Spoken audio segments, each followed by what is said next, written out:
Halo semua, di sini kami ingin menjelaskan tentang application layer pada OCSI. Berikut kelompok kami. Apakah application layer itu? Application layer merupakan layer ketujuh dalam OSI model yang mana dalam setiap layer memiliki fungsi yang berbeda-beda.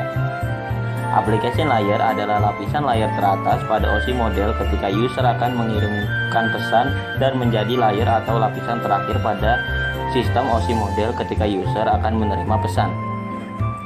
Application layer merupakan layer atau lapisan yang bekerja pada program tertentu di mana application layer sendiri bekerja pada komputer server ataupun komputer klien.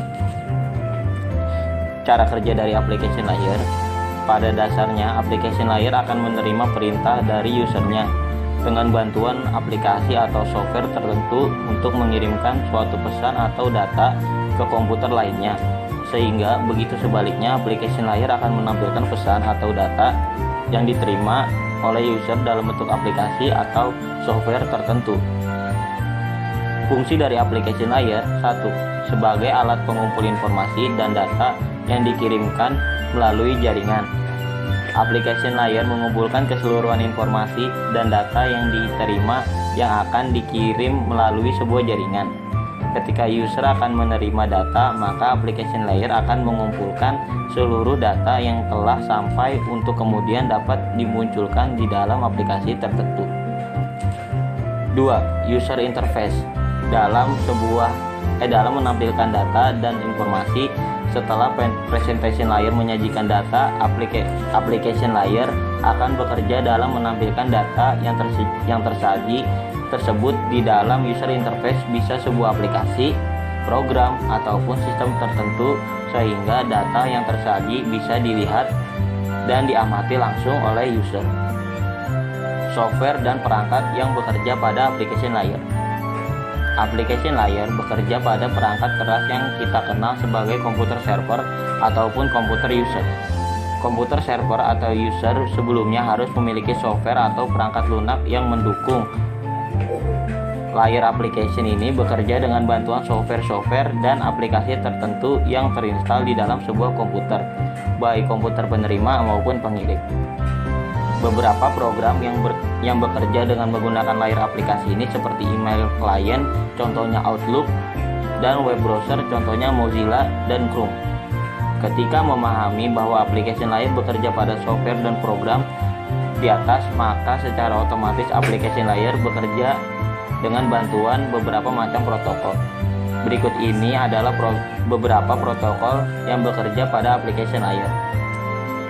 Yang pertama DNS, yang kedua HTTP, yang ketiga SMTP atau POP3, yang keempat FTP, yang kelima Telnet.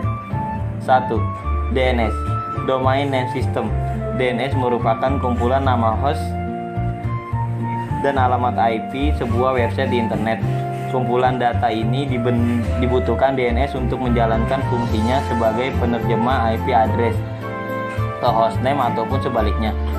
Namun kebanyakan mengingat alamat numerik sulit untuk dilakukan. Oleh karena itu, nama domain diciptakan untuk mengkonversi alamat numerik menjadi nama. Di internet, nama domain ini seperti www.cisco.com. Jauh lebih mudah diingat, bukan? Yang kedua ada HTTP, Hypertext Transfer Protocol. Merupakan protokol yang dapat menghubungkan antara klien, yang dalam hal ini adalah web browser, terhadap server yang terdapat port di dalamnya dari situs yang akan di-request pada saat itu. HTTP menghubungkan klien proses request www dengan juga sumber daya URL.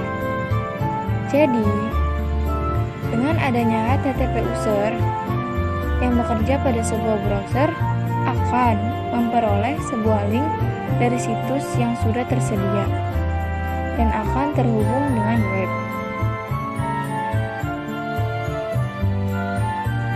Dan yang ketiga ada SMTP, Simple Mail Transfer Protocol, dan POP3, Post Office Protocol.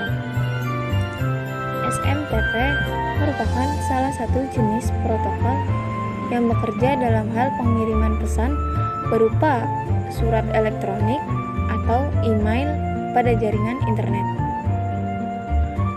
Dan POP3 adalah protokol surat elektronik yang digunakan untuk menerima email dan menyimpannya di dalam sebuah email server sampai ada user yang memiliki hak akses membukanya. Cara kerja SMTP dan POP3. Prinsip utama dari penggunaan SMTP ini adalah bahwa sebuah email server yang bertugas sebagai penampung sementara surat elektronik sebelum dikirimkan ke email penerimaan. Ketika user akan mengirimkan sebuah surat elektronik, maka surat elektronik tersebut dikirimkan oleh user menggunakan protokol SMTP. Sehingga surat tersebut akan diteruskan kemudian masuk ke dalam email server untuk dicocokkan dengan alamat email penerima.